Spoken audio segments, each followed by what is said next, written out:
ప్రజలందరికీ 76వ గణతంత్ర దినోత్సవ శుభాకాంక్షలు. 1950 జనవరి 26వ తేదీన మొదలుపెట్టిన మన ప్రయాణం రాజ్యాంగ స్ఫూర్తిగా సాగి 76 వసంతాలు కంప్లీట్ చేసుకునే సందర్భంగా ఎవరైతే రాజ్యాంగాన్ని రూపొందించారో, ఎవరైతే స్వాతంత్రం కోసం కృషి చేశారో వారందరికీ మనస్ఫూర్తిగా ధన్యవాదాలు, కృతజ్ఞత తెలియజేస్తున్నాం.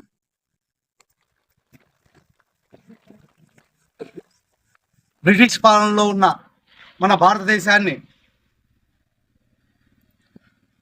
స్వాతంత్ర సమయోధుల పోరాటం అయితేనేమి, ప్రజల పోరాట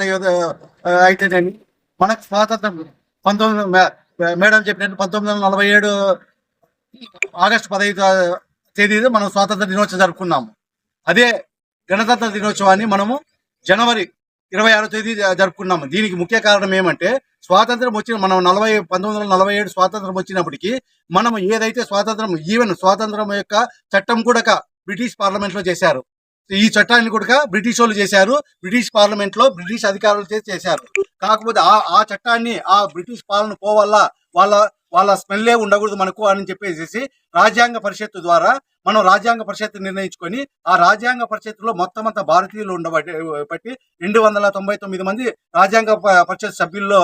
ఈ రాజ్యాంగ పరిషత్తు చర్చించేసి 2 సంవత్సరాల 11 నెలల 18 రోజుల కాలాన్ని వ్యవధిలో 114 రోజులు కూర్చొని మేధో మదనం చేసేసి ఈ రాజ్యాంగాన్ని రూపొందించడం జరిగింది. ఈ రాజ్యాంగాన్ని రూపొందించడంలో కూడా డాక్టర్ రాజేంద్ర ప్రసాద్ గారు, ఎంసి ముఖర్జీ గారు, మున్షీ గారు, తర్వాత ఈ మన సెక్రటరీ అయిన బిఎన్ రావు గారు, వీళ్ళందరి జవహర్లాల్ నెహ్రూ గారు, సర్దార్ వల్లభాయ్ పటేల్, సీతారామయ్య గారు, మోటూరి సత్యనారాయణ గారు, వీళ్ళంతా మెంబర్స్ గా ఉండి, కమిటీ మెంబర్స్ గా ఉండి, ప్రాథమిక హక్కులకు ఒక కమిటీను, ఎలక్షన్లకు ఒక కమిటీను, లేకపోతే భాషలకు ఒక కమిటీ, ఇలా వివిధ కమిటీల ద్వారా ఈ సమకూర్చి మన భిన్నత్వంలో ఏకత్వంలో కాకుండా వివిధ భాషలు, వివిధ మతాలు, వివిధ సంస్కృతులు, వివిధ ప్రాంతాలు ఉన్న వీటిలో మన భారతదేశ ఇదే కాకుండా ప్రపంచంలో ఎక్కడున్నా సరే మంచి విషయాలను సంగ్రహించి, ఇంగ్లాండ్ నుంచి అయితేనేమి, అమెరికా నుంచి అయితేనేమి, ఆస్ట్రేలియా నుంచి అయితేనేమి, ఐర్లాండ్ నుంచి అయితేనేమి, జర్మనీ నుంచి అయితేనేమి మంచి విషయాలు సంగ్రహించి మన అతిపెద్ద ప్రజాస్వామ్యంలో అతిపెద్ద రాజ్యాంగాన్ని సమకూర్చిన మన రాజ్యాంగ నిర్మాతలందరికీ పేరున ధన్యవాదాలు. ఇప్పుడు ఏదైతే ఉందో, మనం ఈ వ్యవస్థ నడుస్తుందో, మనం రాజ్యాంగాన్ని ఎలా అంటే టోటల్, ఇప్పుడు మనం ఇంతకుముందు రాజకీయ ప్రసంగాల్లో చెప్పుకుంటాము, వేరే రాజ్యాంగం కాదు, అంబేద్కర్ రాజ్యాంగం ప్రకారం నడవాలని చెప్పేసి, మనం ఏదైతే ఈ స్వేచ్ఛా వాయువులు పిలుస్తున్నామో, ఇట్లా స్వేచ్ఛగా మాట్లాడుతున్నామో, మనకు ఎలా అయితే ఉండాలో, భారతదేశం ఎలా అయితే ఉండాలో, ఎలా అయితే భవిష్యత్తులో పోవాలో, ఏది ఒక భూభాగం విషయం సంబంధించింది అయితేమి, ఒక పౌరసత్వానికి సంబంధించింది అయితేమి, ఒక ప్రాథమిక హక్కులకు సంబంధించింది అయితేనేమి, అదే వ్యవస్థలు, ప్రభుత్వ వ్యవస్థలు, ప్రభుత్వం అనే విషయంలో అయితేనేమి, మనం ఎలా రాజ్యాంగాన్ని గౌరవించాలనే విషయంలో అయితేనేమి, ఎలా ఎన్నికలు జరగాలి, ఎలా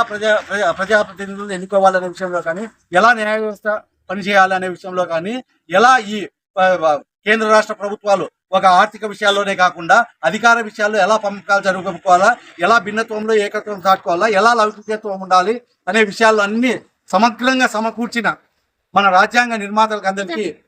పేరున ధన్యవాదాలు తెలియజేస్తూ మరొకసారి అందరికీ ఈ గణతంత్ర దినోత్సవ శుభాకాంక్షలు. 56వ గణతంత్ర దినోత్సవాలను దంకేపల్లి గ్రామ ప్రజలు, నాయకులు, మన అధికారులు అందరి సమక్షంలో చాలా ఘనంగా జరుపుకోవడం జరిగింది. ఈరోజు స్వేచ్ఛగా జరుపుకుంటున్నామంటే దీనికి కారణమైన ఎంతో మంది మహానుభావులు మహాత్మా గాంధీ కావచ్చు, మన బిఆర్ అంబేద్కర్ కావచ్చు, ఇలాంటి మహానుభావులు ఎంతో మంది దాన్ని ప్రాణ త్యాగాలు చేసి మనం ఈరోజు స్వేచ్ఛగా మాట్లాడుతున్నామన్నా, తిరుగుతున్నామన్నా, ఏ కార్యక్రమం చేస్తున్నామన్నా వాళ్ళ ప్రాణ త్యాగాల మీద ఇదే మనం బతుకుతున్నాం. కాబట్టి ఇలాంటి ఈ గణతంత్ర వేడుకలను మనం అందరము గుర్తెరిగి బాధ్యతగా మెలిగి భవిష్యత్తులో మన పిల్లల భవిష్యత్తు కావచ్చు, మన భవిష్యత్తు కానీ తీర్చిదిద్దుకోవాలని కోరుకుంటూ ప్రతి ఒక్కరికి మన 70వ గణతంత్ర దినోత్సవ వేడుకలు శుభాకాంక్షలు చేస్తుంది.